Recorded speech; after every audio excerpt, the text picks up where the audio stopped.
Hey, what's going on, good people? Happy Tuesday. It's July 28th, 2020. Hope you guys are staying cool. It is a scorcher out there. It is it is burning up. So if you hear a little noise, that's my AC because it is very hot. So I want to stay cool. But yeah, welcome to another edition of Curtis Careers Live. I have really cool brother that's going to chat with me this evening about just business and just things that black men should be doing right now. Um, yeah, I'm gonna bring him in now.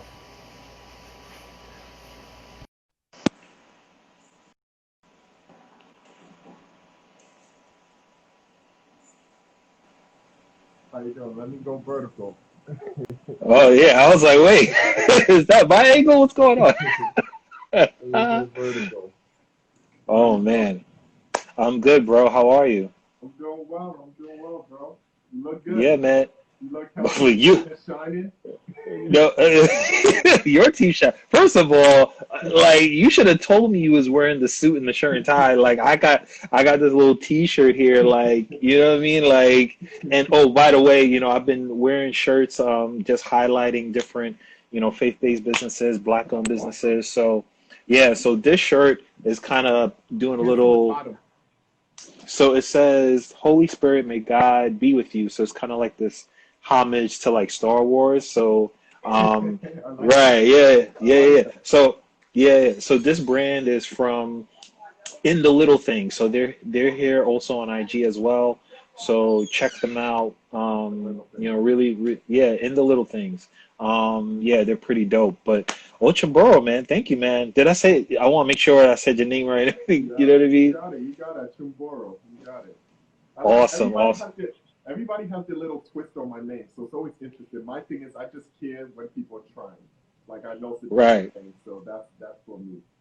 Yeah. Oh man. But yeah, I appreciate you doing this. Thank It's funny because folks like I met this brother. So here's a little quick backstory before we get into our session. So I joined this organization out here in New York, called the Gentleman's Factory, and one of the first like events I went to, was yours, right? It was your event, right?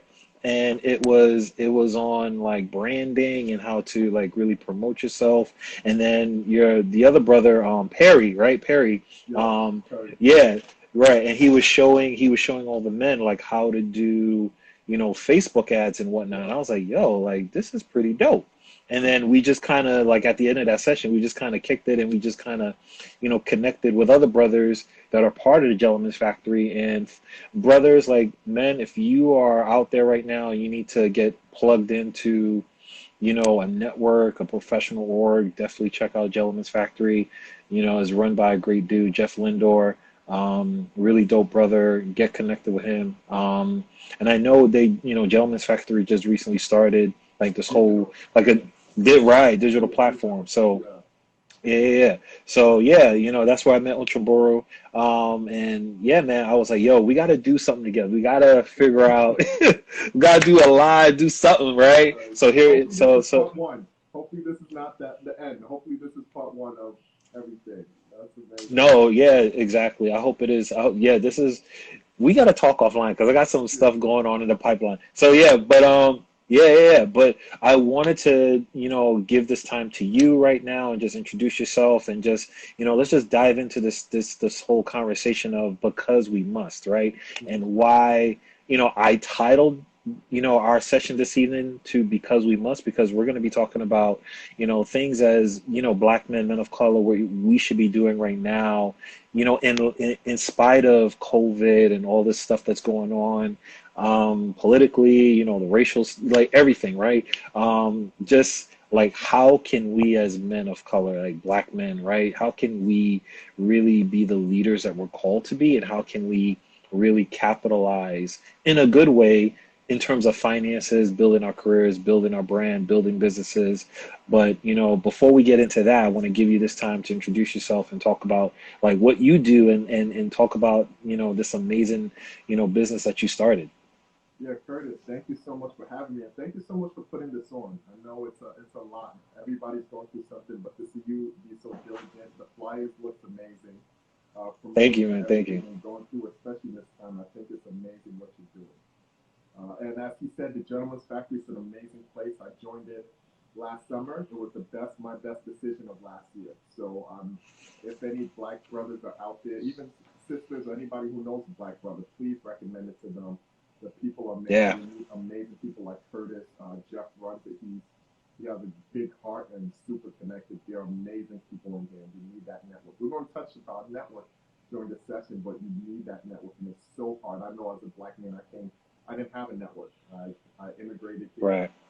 in first generation American, and you don't really have a network. So having one, especially one full of powerful black men and humble and good-hearted black men, that is really important.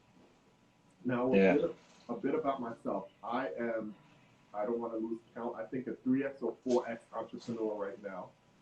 So that Mm. means I've started my third or fourth businesses. So currently, my big thing right now is I run a branding and advertising company. So I focus on black businesses. Actually, I'll take a step back. I actually started this doing a lot of white label. So traditionally, I've done white label work, which means I do my work for another agency who just then sells it to the customer, right? The customer doesn't know my name. I don't take any credit for it. That's what I do.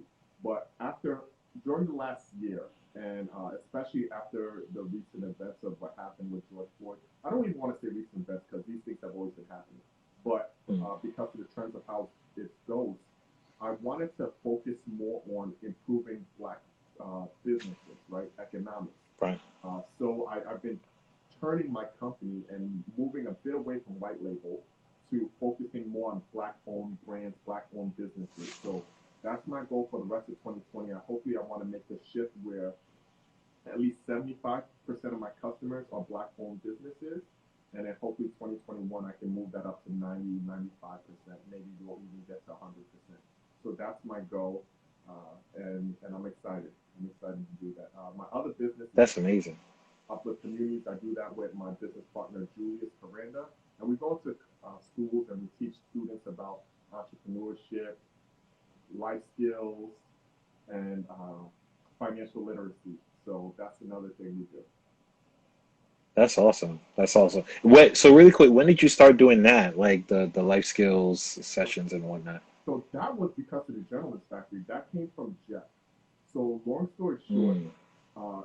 as you and I are talking about networks and helping black men and creating this content, right? I realized growing up, I always had this burden on my heart. I didn't have anybody to show me the way, right? Mm. And the Gentleman's Factory, there's always a entrance interview to get into the Gentleman's Factory. So Jeff, during my conversation with Jeff, I was telling him some of my goals. Is some of the reasons why I want to become a global entrepreneur that has a huge company is because I want to have the money and the influence when I go back to the schools that I came from, when I go back to the Bronx or wherever else I grew up in my life. I want to be Mm. able to talk to students that look like me, who didn't have, just like me, who didn't have those resources, didn't have those mentors, and be able to show them the way. And I thought that I had to become a well-known, wealthy entrepreneur before kids will listen because like for me, I didn't listen to people unless they had money. Like you're not going to tell me Right. if you don't have money. Mm. That doesn't make Right, sense. right, right. So, but Jeff told me about, hey, actually in New York City, you can actually go in and provide workshops in schools or work with me. There's contracts for you to come in and actually spend quality time with students. So this is really a new endeavor that we started in September. Yeah. And you know what? As you're sharing all of that, so just so folks that that don't know, I'm an educator, right? So I work for in the public school system. So there is always a need. Um, um, wait, my friend Yakenta says I'm having a hard time hearing him. Oh, Oh, sorry, so. I'll move closer. Is this better? That's a little better, actually. Yeah, yeah, yeah. That's a little better. Yeah. But yeah, no, thanks you, Kenta, for that. Oh yeah, by the way, she's an amazing career coach. She does amazing work, so follow her as well. Awesome. Um, Level Career Services, so follow her. Always, I'm always shouting out people that are doing amazing things, and that's leading to the point that I'm making right now. You know, working in public education, working in the school system, we need more folks that look like us to come in and pour into our students, right? That's a big part. That's a big reason why I started Curtis Careers, right? And that's a big reason why I joined Gentleman's Factory, so I could kind of push this narrative like, hey, we need more men, black men, to come into different spaces where there are other black men, but they're younger, right? And they can see folks that look like us, look like them, and now we could potentially create some connections, right? So with your business, man, bro, like you're doing it, right? And with Curtis Careers, I'm trying to do it as well. So and I think this is kind of leading to why we're having this discussion this evening is like, what can black men do right now? Like, let's just start off the top, right? So, like, if you have an idea, you're not a business owner yet. Like you just got this idea. It's been festering in your heart for a while. It's like you don't know how to start. Like, and you being a brand strategist, like what should that man do? I, I, I think one of the biggest issues is having good mentorship. So two things I'll suggest. Reach out to somebody. Hey, you have my name here. Feel free to DM me. Reach out because I don't want to just say do that and not actually be a resource. So feel free to reach out, but then do it, right? Do it. Don't feel like one of the things we have to deprogram ourselves with is that you have to have X amount of degrees or X amount of certificates to start a business, or you have to have this big business background. Sometimes Right, just starting, putting forward, going forward will really help you learn. Entrepreneurship is one of the things for most type of entrepreneurial things you're doing. You learn on the go. You learn as you work. I am still learning right now. Things that I right. thought I mastered 2 years ago, I'm just like, wow, it's this completely other levels that I can go to. So it's constant learning, and don't be afraid of failure. I think that's one of the things that's Mm, romanticized too much in entrepreneurship. When you have an idea, oh, it's this rosy road to success. No, it's usually 9, 10 times out of 10 you're failing, but that 10th time it makes up for all the others plus more. So just do it, really. You know. no, no, and you know what? That's a really good point. And I think, and here's the unfortunate reality that we as a black community, especially black men, that we face is, you mentioned mentorship, right? But I also believe there is good mentorship and there's bad mentorship, right? Just as how we say there's good influence and bad influence, right? So I think especially for young folks, right, it's like, and you understand, like we're growing up, like we had influences in our lives that was not, you know what I mean, like they were not the most positive, right? But then eventually somebody came along and took us in, right? Whether it was being a part of a frat, or a ministry, like if if you're part of a church community, you somebody took you, they saw potential in you, they saw this thing in you, and I was like, you know what, I need to give you guidance. I need to give you mentorship, because if I don't, or if you don't get it, then you're going to go down a path that's not, you know what I'm saying? Like that's is not going to be constructive, right? So I think, to your point, yes, mentorship, but I also will add to that, let's have young people get positive mentorship, right?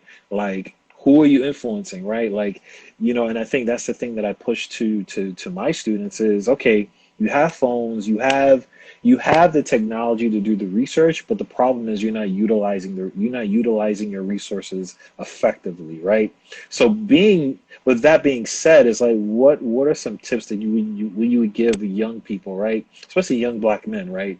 Because like pretty much almost everybody has a phone, right? Especially, you know what I mean? Like, so for a young black guy, right? What should they be doing with their phones, right? Like, okay, like whether it's looking at colleges, or whether it's like, oh, okay, you want to be an entrepreneur, it's like, all right, what should you be having on your phone?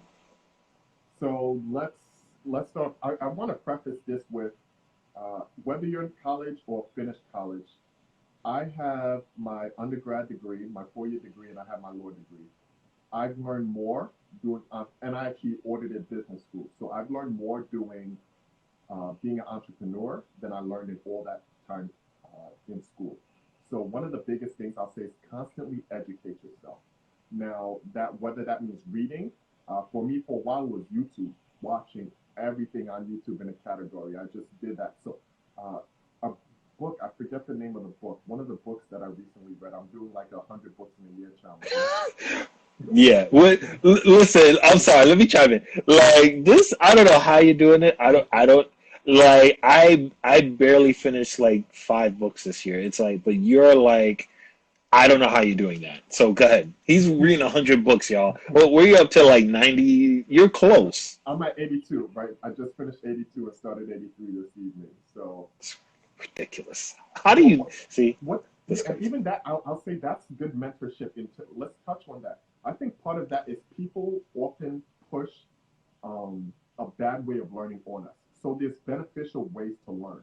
So some people are visual learners, right? Some people are auditory learners. Some people have to learn by doing the thing. And learning what way is best for you to learn will actually speed up your results. So for me, one of the tools I recommend is audiobooks. So I use Audible from Amazon. So I cannot do, let me not say I could, I probably wouldn't be as far as I am right now if I didn't have Audible or apps like that where I can listen to it. Because that helps me Mm, work on the go. It helps me do other things. It helps me, uh, how you doing, Melissa? It helps me be involved and I get invested in how you're doing. It helps me be involved. But if I didn't have that app, I probably wouldn't be as far as in. So finding out, so this mm, is what we talk about good mentorship. Finding out what's your best way of learning. For example, there's another thing. So some people have trouble reading. And one, I would like to commend you on reading 5 books because oftentimes we get into this habit of comparing ourselves to other people and comparing our mm. journey to other people, right? So knowing where you are in your journey and being comfortable with that and growing at your pace. It doesn't mean you're growing slow. It is you're growing at your pace. Everybody, God has put each of us on different paths for different reasons, and He has each of us Right, at different speeds for different reasons in particular things. So while you may not be right. reading as much, you may be doing something much more. But even so, it shouldn't be comparison. It really should be how you grow best or what's best for you now, right? Mm. Now, in terms of Audible, as I said, YouTube. So Coursera is amazing for learning. Coursera gives like free classes. You can. So I actually started my. No, that's not true. After I ordered at business school, I started doing Coursera courses to really make my marketing knowledge more robust. So University of Mm. Pennsylvania, that's one of the Ivy League schools. They have an amazing marketing program. You can go take courses for free. And me, I don't care about certificates. So I didn't get a certificate. I'm not worrying about tests. I'm just speeding through and learning and taking what I need and going. So those are things that I would really recommend as tools. And so back to the quote, I can't remember. I wish I could give the recognition to whoever said this, but you have to have the E to E ratio on point. So E to E ratio means education to entertainment, right? Some Ooh. people over focus on entertainment and they're not educating themselves enough, right? Oh, So you wow. have to really do that and know where what you can do. Yes, there's a balance. You need some entertainment, but understand if you're giving too much attention to things that aren't productive, you're going in 1 year or 2 years, 3 years, you're going to be in the same spot and you're going to wonder why. Right, right. And you know what? That's so powerful because like especially now, right, with COVID and everything and people have to quarantine and obviously like binging and Netflix and Hulu and all of that and it's like if you're not careful, like you could you know what I mean? Like you could be watching Yeah. like a whole series in like a week and then you didn't read at all, you didn't pick up a book. So that's so powerful what you said, like the education to entertainment ratio, Mm-hmm. right? Yeah. That so and I never heard of that. So that's something that I even speaking for myself, I'm going to be more mindful of is like, all right, I definitely want my entertainment right here and there, but I got to make sure that I'm reading certain things to further educate myself because especially as like business owners like you need to acquire as much knowledge as possible, right? And True. because obviously there's competition but there's also strategy, right? If you're not doing the homework, if you're not doing the research, if you're not reading up on things, on how to like execute effectively, you're not going to get sales, you're not going to get attention, and your brand is not going to be good, right? So let me ask you this, like in terms of when you started your business, like what were some things that in terms from branding perspective, you're like, oh man, like this is what you don't do because I did it. So what you don't do, from so one of I learned this, and I think this is very important because what sometimes we do is, especially with black-owned businesses, we don't typically have as much capital as other businesses to hang around and do things. So you have to really focus your branding and what will make you money quickly if you don't have the runway to be able to wait for that payoff, right? So one of the biggest mistakes I did in my first business, it's called Outcome. I connected nonprofits with field-based volunteers, and the and I'll say branding is the overall branding is everything. It's your strategy, but it's the head of marketing. It's the strategy, right? So in terms of positioning and the exact value you're promising, I misbranded because I didn't have the finances to wait for that value. So I focused on making the process amazing for volunteers. I focused on making the process amazing for volunteers. So my goal was to bring it to scale.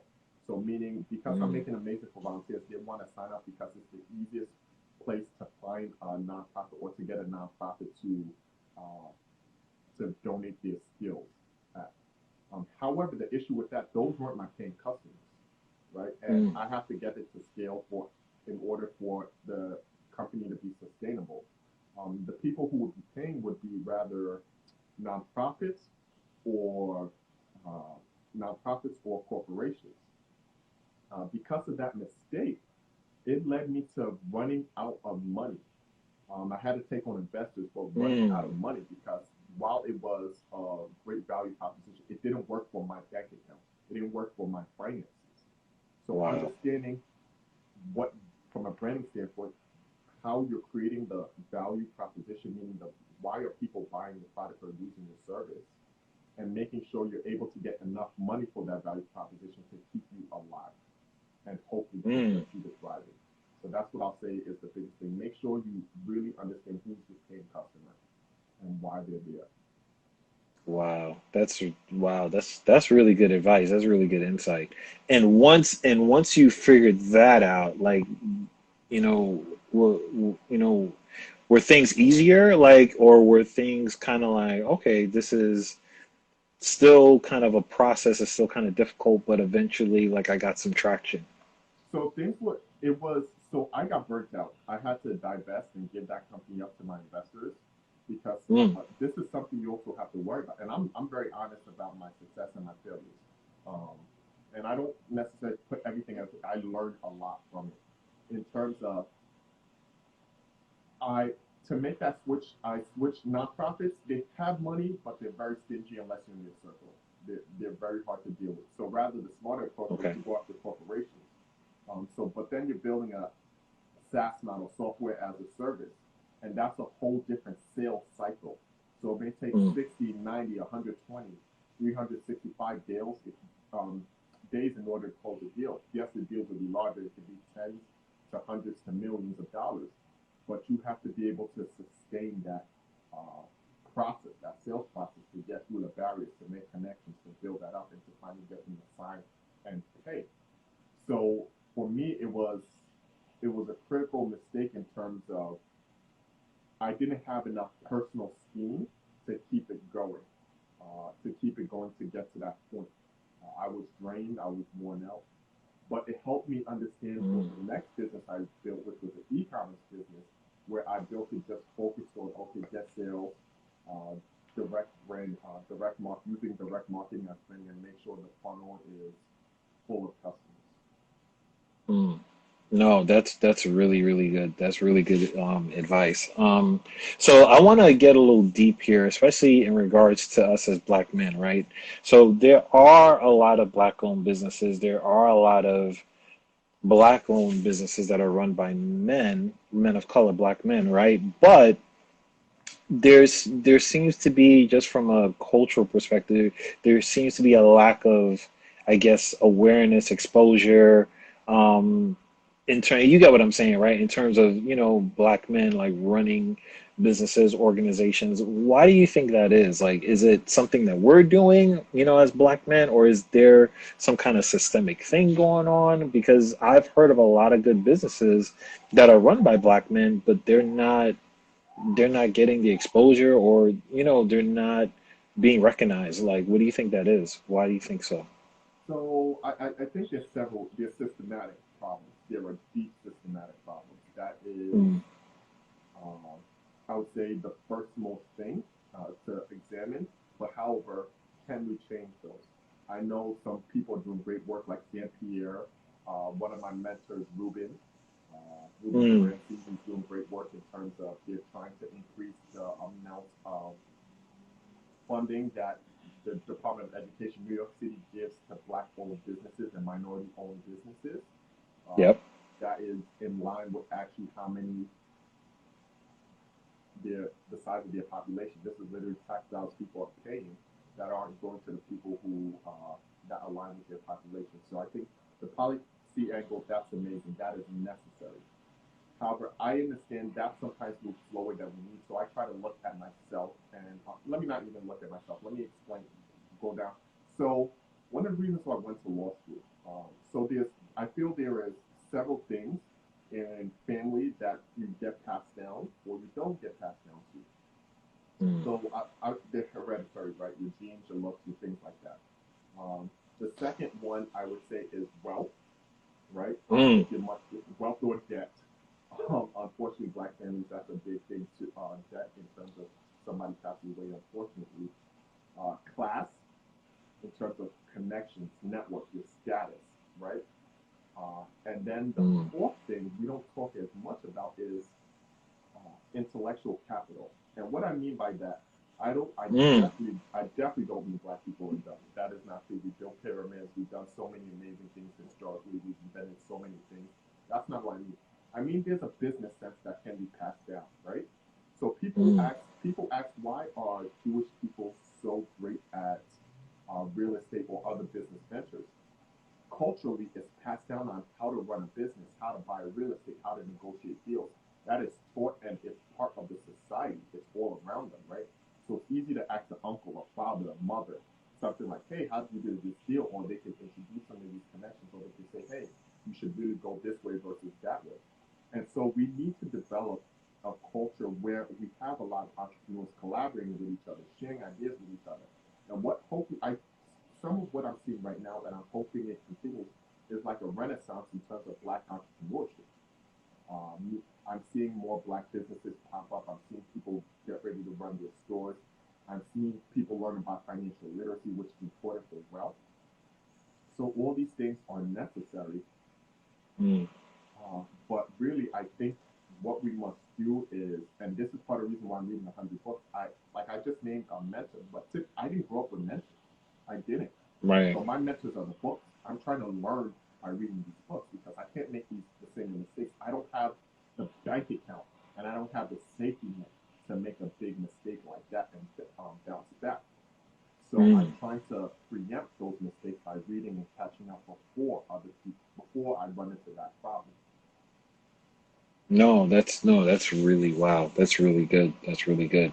And you know what? And I agree with you. And and to add to that, I think we can't.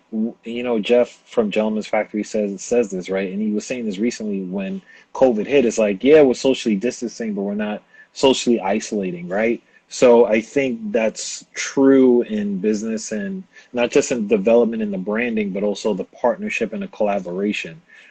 And you kind of answered my next question, which is the importance of collaboration and partnership amongst like black men and men of color. And that's the thing that I think is the game changer, Yeah, because, and this is my theory, in order for us to really get that systemic change that we've been protesting and fighting, I mm-hmm. think black men, specifically black men, need to come together Yeah, more, yeah, whether it's through professional organizations, whether it's through the church, whether it's through, companies, business, we need to come together and we need to have like real deep heart to heart conversations.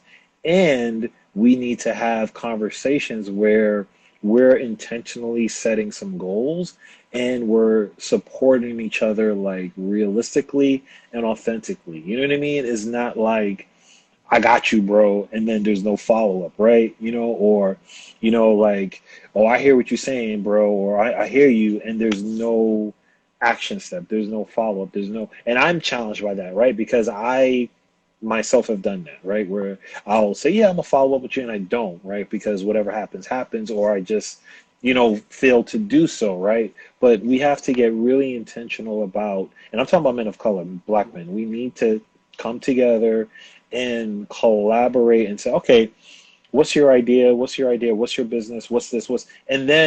And it's like we're just hearing from everyone, and then it's all right. This is what we're gonna do, right? This is how we're gonna pour into each other. This is how we're gonna invest into each other. Because to your point, there has to be this culture of education, right?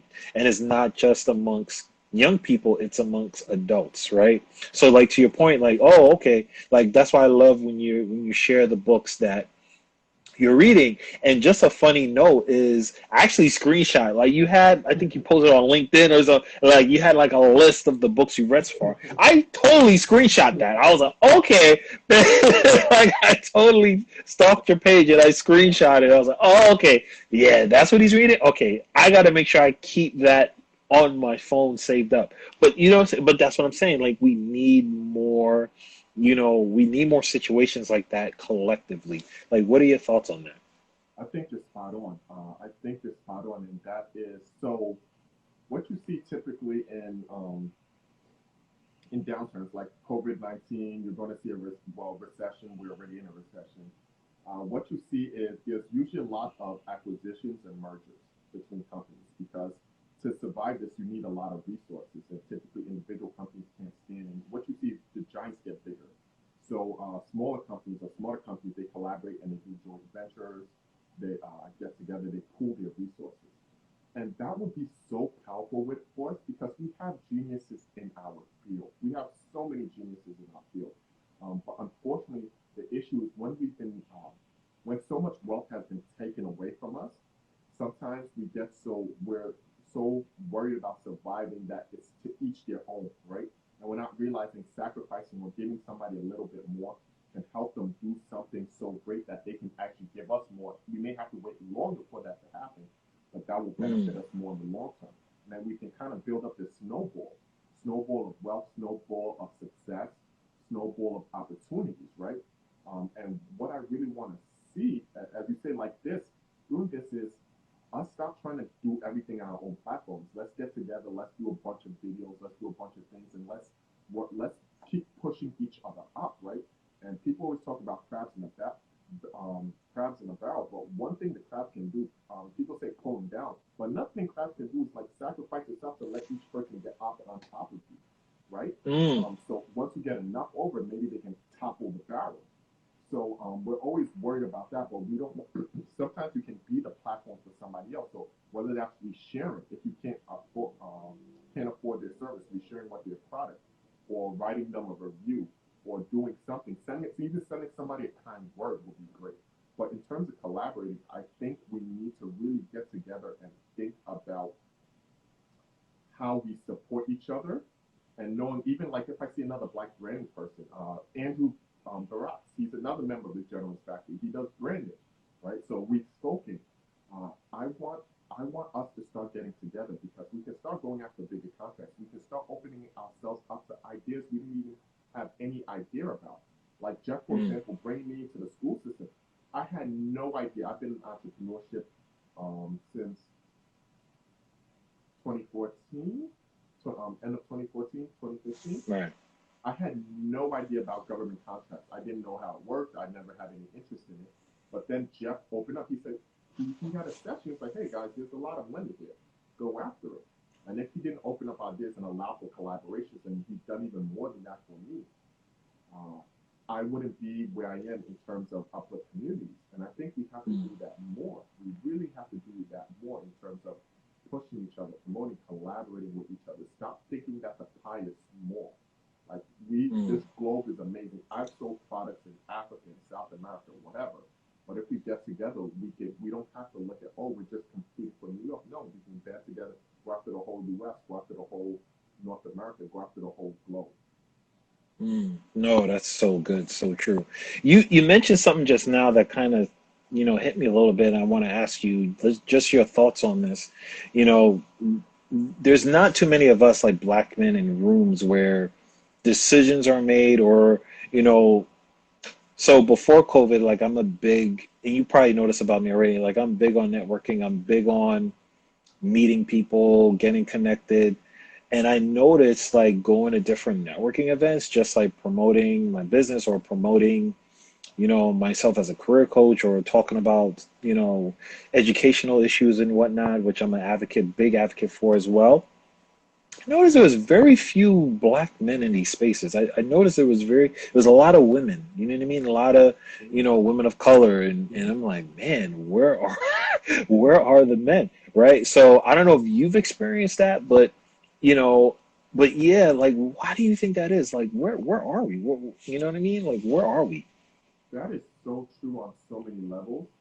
Even so, through my church, I'm the leader of the business group, right? The business group at my church, and I give free workshops and do things. And there have been so many times when I look around who's in the actual workshop, it's just black women. And I don't mean just in the majority term. I mean it's only black women. It's only women, right? I don't see black men here. And uh, and also when we're at networking events or where I'm at big events, I'm usually the black face. And if there's another black face, maybe it's a black woman. But what's the issue? I think it goes back to our collaborating, right? Being able to pull each other in that circle. Because one of the things I said is I talked about intellectual capital, but that also breaks and social capital in terms of status. But that also breaks down into knowing what places you should be in, right? Or what places you Mm, can be in, not even should, what places you can be in and what exists. And us sharing with each other, hey, this event is going on. Come join me. Just like Jeff has done countless of times. Like I went to the guy who created Bevel. I looked up to this guy, black uh, created Bevel. I Yeah, I know who you're and talking about. I can't catch his name, but I know who yeah, you're talking about. Yeah. that's why I'm always like I looked. He was running his company when I started my first company. So I looked. I was like, yes, a black person who's doing amazing things. And so I finally was able to go to an event where he was speaking because Jeff sent us that information. Where we're also plugging each other in, and don't ever want to be that black person who just wants to be the only black person in the room. The more black Mm. people you can get in the room does not limit your opportunity. It actually maximizes it and makes it better. It may take away some short-term opportunity, but long-term you're going to be so much better for it. So much better for it. Yeah, no, that's so true. And I think to that end, I think again, it goes back to my point of there has to be this kind of consistency in our culture, and I think there has to be this less of a clique. You know what I'm saying? Like, okay, you're part of the crew, you're part of the clique. You know what I mean? Because I think what we do and this is my opinion, this is what we do as a black community is we kind of stay in our clique, we stay in our our tribe, right? And we don't really, some of us don't are not open to others coming into that space, right? Or coming into that circle.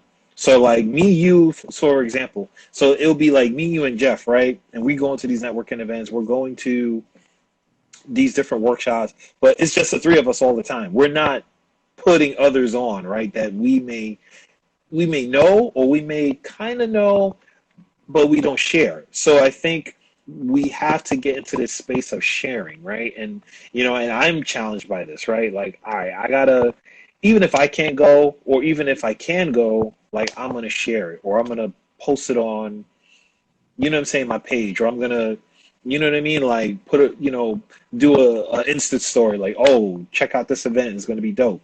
You know what I mean? Even if it's not my event. So I think we need to get into that space of sharing because I think it's not only the collaboration, but it's also the sharing of information as well, where it's like, okay, I'm not running this event. This isn't my thing, but I'm going or I'm participating. Someone else should know about this too because I think it's going to be great. So I think this we have to get into this culture of sharing more and being consistent with that. Yep, you're spot on. Hi, Raven, by the way. Yeah, you're spot Oh, on. hey, Ray. It's, and I think it's one thing. So I had to tell a friend this, and I noticed it. We have to be comfortable being in other spaces. So there's another thing that man, I'm forgetting everybody's name. A guy named David. I think he has like 500,000 followers or something. Business mentor. He's a business guru or a business coach. He said something really interesting. I think he's having an IG live with somebody else, and he said sometimes we have to fix our internal thermometer, internal thermostat, because sometimes an issue is Mm, when we get successful or when we're getting if we're getting successful more than we internally believe we should be getting, we will taper that down. We won't go into that zone. We'll feel that's too hot for us, and we'll start doing something else. And we have to mm, get comfortable with being successful, comfortable with being in different rooms, or comfortable with moving up the wealth structure, right? And mm. so we have this internal dialogue like this isn't we are selling out if we're doing something. That's not true. It doesn't mean you're selling Right. out. Like some people feel so uncomfortable wearing suits. So there's a difference. I don't think you necessarily have to wear suits. People see me in suits all the time. They may think that's my people. No, I don't think you necessarily have to wear suits.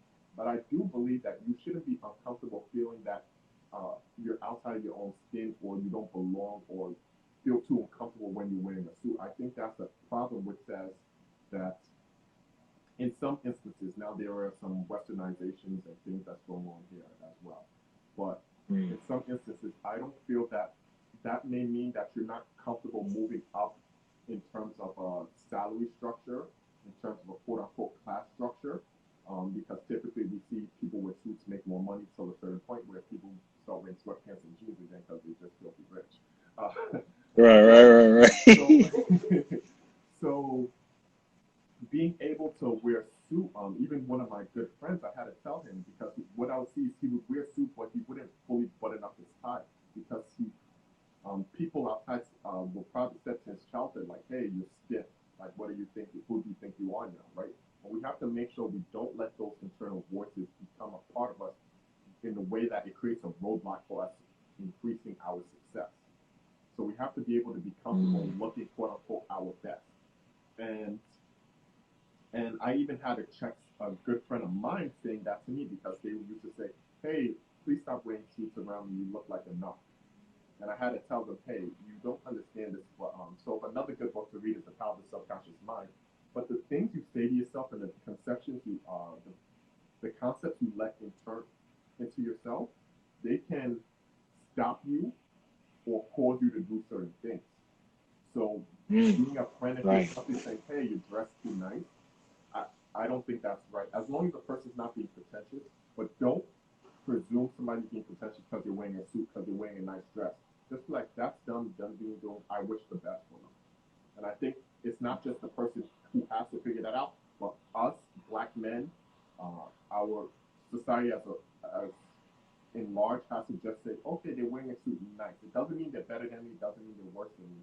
But look, I am happy for them. Go get what you're trying to get. Right. No, that's so true. That's so true. And I think that's part of it is branding as well, right? Because for some folks, I've met folks who, that's who they are. They're wired, that's their personality. They love suits, they love dressing up. And then I met other folks who are like, I'm not really a suit person, but I wear it because it stimulates my brand. It stimulates my image. It stimulates this messaging, right? Mm-hmm. So I think it's a mindset thing. Like it's where your mind is and why your mind is there, right? And based off of that is okay, this is how I'm moving forward. This is how I'm moving forward with my mindset, right? Because if your mindset is all right, I'm gonna wear suits everywhere, I'm gonna do this, I'm gonna do that, and it's consistent and it's structured to your, I guess, belief system or to your agenda in terms of, building something that you're looking to achieve, that's how you see why people move the way they move. Um, so for us as black men, it's like we have to be aware of like what our it's like brand awareness, and I'm learning that for myself. It's like, at the beginning of this live, I was like, oh yeah, I'm gonna just wear t-shirts that's promoting, help promote black owned businesses, faith-based businesses, you know what I mean? Like I could have been like you and put on the suit and like look fabulous like you, but it's my mindset was no, let me pursue this because this is my agenda, right? This is my goal. So I think as black men, once we capture that and we're intentional in our messaging, I think that's a powerful thing to use. And, when people ask us, right, like why we do the things that we do and why, we move in this, why do we move in this lane? We can educate and we can show them and teach them why. And I think we as black men, we need to be in more spaces like that to even express those things, right? So I wanted to also talk about wealth as well, right? Like actually building wealth, right? I know we have a few more minutes left, but I want us to talk about wealth and like where do you see like black wealth like moving forward, because for me I see a tremendous opportunity, but I also see kind of like a missed, like a looking at it like sports is like someone like basketball, like you just missed the shot, you had a wide open shot and you didn't take the shot, right? And then time runs out and it's like, wait, you had the shot. You didn't take it. Like, you know what I mean? So I see that also in black business and wealth. Like, how do you see us moving forward? So that's an amazing question, and I think even before I wanted to touch on something you said, and I want to make it clear for everyone. Wearing a suit, as I said, doesn't make you better, but I think what you're doing right now in wearing that faith-based T-shirts.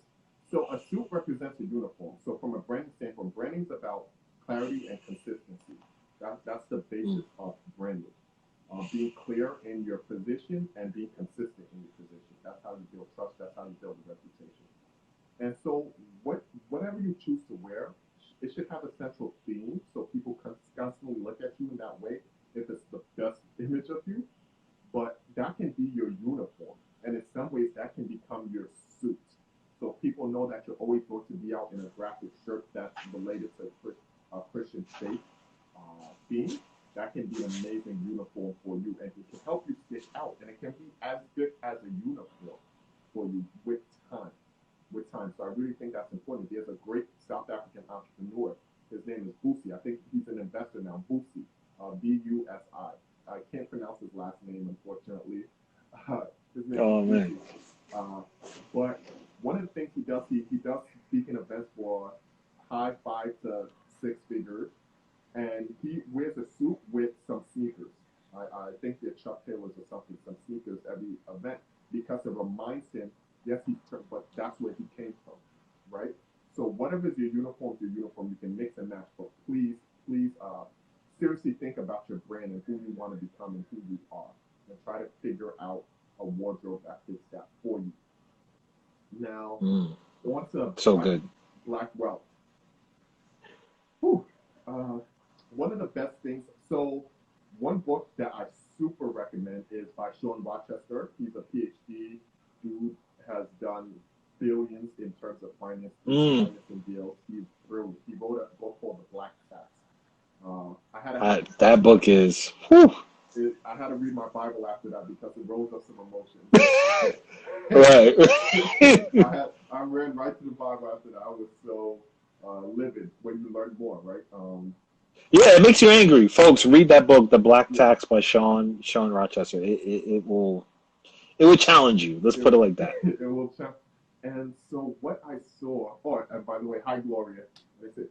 So what I see in terms of us bridging the gap, we need to start buying black more. We say this all the time, and I've seen some trends where it's going up during this period, but we need to focus on buying black more. One of the issues with when integration happened is unfortunately actually all over the world, right? Because we talk about white privilege and racism and things like that, and prejudice. Sometimes, unfortunately, especially branding, I have to tackle that for my black businesses, right? There is a perception or there's a bias against black business, and if there's a mistake made, just like cut them off. Even though another ethnic business may make 10 mistakes, you may still go with them. Well, because we have this brand of being unreliable or lower quality or whatever, uh, unfortunately, when black people, even when black people, when we buy from each other, we sometimes cut each other off just after one issue or something doesn't isn't up to par. So one, stop buying more black, right? Focusing on how you're spending your money. It should circulate. It should go into black owners' pockets. We can invest in each other by buying our own products. You can find a black business for almost anything, right? So taking more time to look in. I will shout out. There's a company uh, ran by Khadijah. They just came out. They're building a list of black-owned businesses. It's called the Nile List. Nile like the river, Mm. the Nile List. So go look them up. They're putting out a lot of black businesses. Go check them out. But looking more into buying black-owned products and services. Two, we need to stop spending on things that don't make us profit, right? Stop going out and buying the newest car. Stop just doing buying a Gucci bag or whatever. All this flossing. We need to learn more about investing. We need to learn more about building our own businesses. We need to learn more about real estate. So these things that will increase wealth and stop buying goods that just depreciate. Instead, we need to invest in building generational wealth over and over Mm. again. So those are some things, and we need to demand that our politicians, especially with government contracts and with anything, they invest more communities. We need to demand that the banks that the banks that we're putting in our money in, invest or lend money out to black-owned businesses. We need to start making sure capital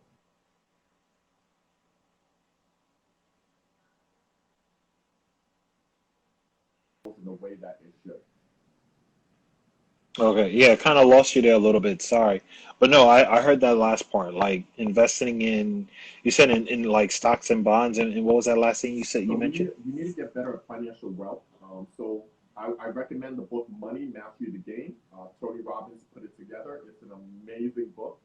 It'll teach you almost anything you need to know about, or it'll teach you at least. It'll give you a great foundation about investing. So Money Mastering the Game, stocks, bonds, uh, learning about real estate and how to invest in that, and just really understanding how to invest and put your money in assets over liabilities.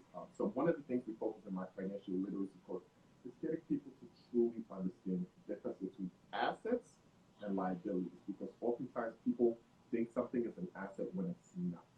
And so an asset, the best definition I can give you on the short time frame is an asset is something that will make you money. All right, will make you Mm. money, or the asset is something that produces more money than it costs. All right, so Mm. that is what that's an asset. Yeah, no, and that's a good point that you made. And here's my personal take on this. And I've spoken to, my wife about this, and like, friends and family. And this is a cultural thing. I hate. It is my personal opinion. I hate seeing wealthy, and this is like the entertainers and stuff like that. I hate seeing them like flash the money and put it on the bed, and they're like, you know what I mean, and they're carrying it everywhere, and it's like you don't see Warren Buffett do that, right? You don't see, you know what I mean, like you don't see Jeff Bezos doing that. So I bring that up because there's this culture of celebrating wealth in a way that it's not really healthy, and it's quite frankly dangerous, right? Because it's like you have envious people out there. You have people who are jealous. You have people who will try to get you because you're flashing this money online. You know what I mean? So I bring that up to say that we, as not just black men, but just as a community, we need to be very wise in our finances. And I'm speaking for myself as well. Like, and I think it's because historically we haven't been around that kind of wealth, right? We've been oppressed for so long that when we do get some wealth, it's like that's not normal, right? That's not a normal occurrence, right? We didn't come here and it was, oh, okay, well, you're gonna have land like the 40 acres and the mule. No, no, no. Like we didn't come here and then, we got, given wealth and we were given opportunities to build. Like we were oppressed for a long time. So I want to encourage not just the black men, but everyone on here that, okay, when we get wealth, when we build it, when we generate it, let's be wise with it. And let's not use money cosmetically, but let's use money to create more conversions, right? And I think that goes into your point of investing in stocks and pouring into other businesses and like doing what other communities are doing, and it's like they're pouring back into that space, right? They're like, okay, let's create multiple Black Wall Streets, right? Let's create multiple communities. You know what I mean? Like let's purchase some land and let's build a shopping mall or build like a shopping strip down Fulton Street, and this whole strip will cater to black owned businesses. Like we have to get really intentional, excuse me, with our wealth. And I know we got a couple of minutes left, but those are like my final thoughts. But wanted to give you this opportunity to like share your final thoughts for our viewers, for our men, and also for our black and brown community. Yeah, I think you're spot on, and I think it ties back to something you said about bad mentorship, right? So if you're flashing, Mm, a lot of us, we get rich, we get wealth, and we start flashing money because that's what we've seen people before us do, right? But we're not looking at the stories. Like, hey, what did that lead? How did that lead them? What did that lead them into? Did they stay wealthy? No, usually they became broke, right? Were buying the wrong things, they were robbed, whatever. But that is not a great way to keep or preserve wealth. And so we need to start building good habits and knowing who to follow and not feeling. I think the issue is mostly we've been broke so long that, and I try not to use the word poor because I think poor, uh, I try not to use the word poor because there's a whole background behind the word poor, but broke, right? So when you get that money, you like feel this sense of exuberance. You want to prove that you made it. And we need to let go of that feeling and understand, start having self value away from other people thinking we're rich, right?